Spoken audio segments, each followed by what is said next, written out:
You may have heard a saying, and there's a million variations on the saying, but it all begins the same few words. The rest of it, you could change the details a little, it doesn't really make any difference. But the saying is, when a butterfly flaps its wings in the Amazon, it causes a tornado in Texas. Maybe you've heard this statement. And actually, it's not to be taken totally literally, but it does come from a branch of mathematics, actually, called chaos theory, and out of people who have studied weather, right?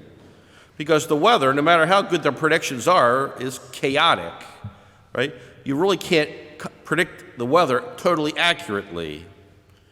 So, for example, whatever day that was, last week, I forget what day it was now, we had a big storm here. Now, out here, there was a tree. Now there's half a tree, right?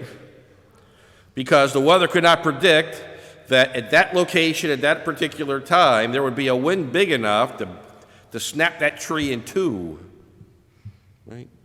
Our forecasts of the weather are pretty good, but oftentimes not so much, right? Why? Because it seems chaotic, the weather, as it were. Right? And in fact, it is. You can't do that. You can't predict the exact cause of the weather. Right? But, according to this theory, but all the little things in the world that go on contribute to that. And then if you could understand every little factor there was, you could explain why a wind came along at a particular time and in a particular place to turn a tree into half a tree. It's a very interesting concept. And true, probably. At least from a common sense position, it seems true. We live in a world that appears to be chaotic. In the sense of, well, it is chaotic a lot of times, right? If you've been watching the news recently, and these poor people, at the airport in Afghanistan, you would say that was chaotic, right? Or even worse, the poor sufferers in Haiti. That's chaotic, right? Because of a great natural disaster. That, if you knew all the factors that what caused earthquakes, you could have predicted that, right? But you can't, right? There's too many variables, as they say. But we're not talking about that kind of chaos. We're talking about chaos as randomness, right? The world seems random, right? For example, it seems random that this earthquake happened at a particular time, right? Or that the storm came and the wind was strong enough to break the tree, right? It just seems random. But in fact, it's not. And life is like that, right? We look at our world and we see horrible things happening, and we say, it's just bad luck, If I'd have been a minute sooner or a minute later, right, I wouldn't have ran into that truck or whatever it was. A random act. But again, if you knew all the variables, you could have avoided it, which we don't.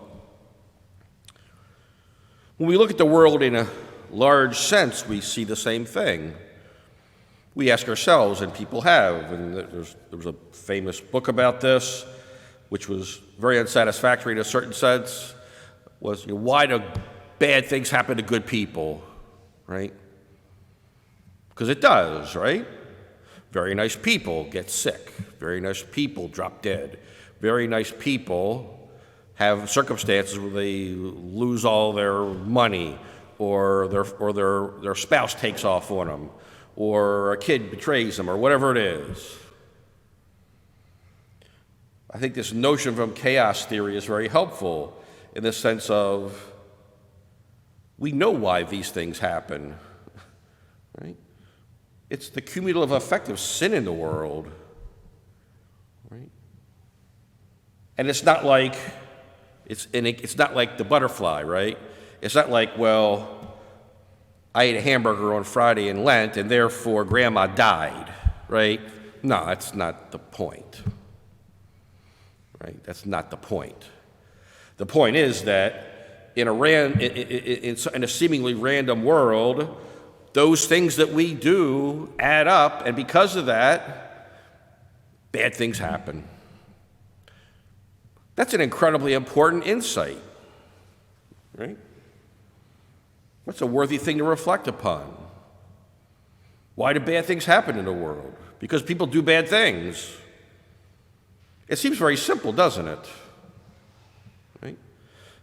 But the value of what that we're pointing out here is, I don't know the ramifications of the things that I do. Right? One failure on my part could have a profound impact on the world I live in, and even beyond. Right? Again, that's a worthy thing to reflect upon. This week we'll be reading mostly in the first reading from the book of Judges. Fascinating book, and you're familiar with some of these stories that we're not going to hear this week. There's one that's just horrifying that you probably don't remember. We'll see that later in the week. We'll give you a little tease to come back. All right? I'm not even going to tell you what day it is. But the book of Judges is about that period between Moses and Joshua and the kings. Right? There was this period in between where God would raise up these judges. Again, some of them have names you've heard of.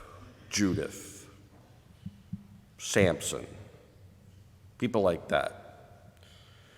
And the pattern is repeated, Now you have to put yourself in the understanding of how Scripture kind of comes about, right? So the judge comes, the judge is good, the judge teaches the people how to live, right? And we're not talking like a guy in a black robe with a stick, with a gavel, right? That's not what we're talking about. It's more like a prophet. The judges were prophets. Let's look at it that way, right?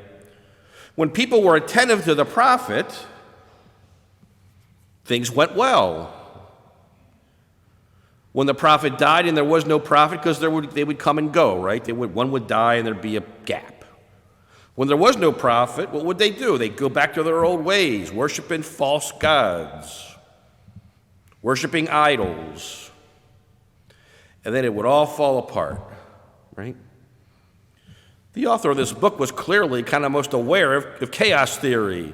He looked at the world and said, you know what? It's messed up right now. Why is it messed up right now? Because we're messed up, right? But when we're not messed up, it's better. That's an incredibly valuable lesson. How that we contribute to the world in which we live in and beyond. A worthy thing to reflect upon.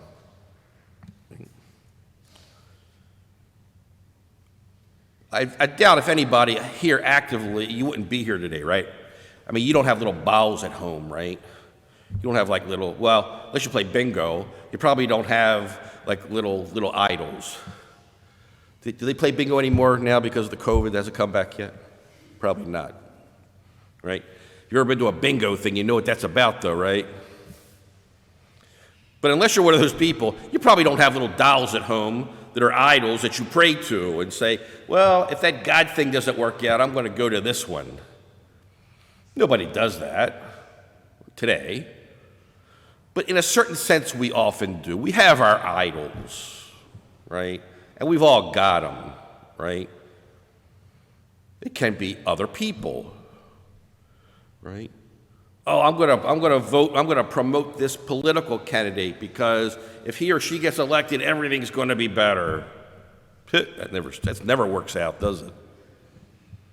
Right? Or this particular movement, this particular social movement. I want to get behind that. And if we all get behind that, everything's going to be great. Nah, a bunch of people get rich and they think up another issue that they can, promote. Or, even more popular, me. I'm going to be in charge for a while. When I get in trouble, I'll go back. Right? We've all been there, I think. We all worship false gods at some point in our lives. And that's a good way to get things messed up, right? Because the Lord teaches us how to live, and that's the point of the gospel reading. Really, that's not really the point of the exercise today, but it is true, right? Think back to the so-called rich young man who wants to follow the Lord, right? And he goes away sad because he had many possessions, right? We all have many possessions that keep us back. Usually it's our own pride or our quest for things that are beyond God, that God really isn't interested in, right? But hopefully we can see that and turn around, right? To be faithful to the judges, as it were, to be faithful to the prophetic voice of God's teaching in the scriptures, if nothing else. Right? Jesus lays out the commandments once again. If you want to have life, what do you need to do? Keep the commandments. Right? There seems to be this kind of like bonus round, right, if you want to be perfect. But if all you want is life, and that's a worthy thing to want, right? Here's the things you need to do, right? Which are not bad things. These are all good things, right? If our world lived by these better, this would be a better place probably. And the best way to spread that message is to do it, right? So we ask the Lord to help us with that, to give us the graces we need to be faithful to the Lord, and to be aware that even the simplest actions that we might have, the simplest failings we might have, can have profound repercussions, and therefore, don't do it. Easier said than done, right?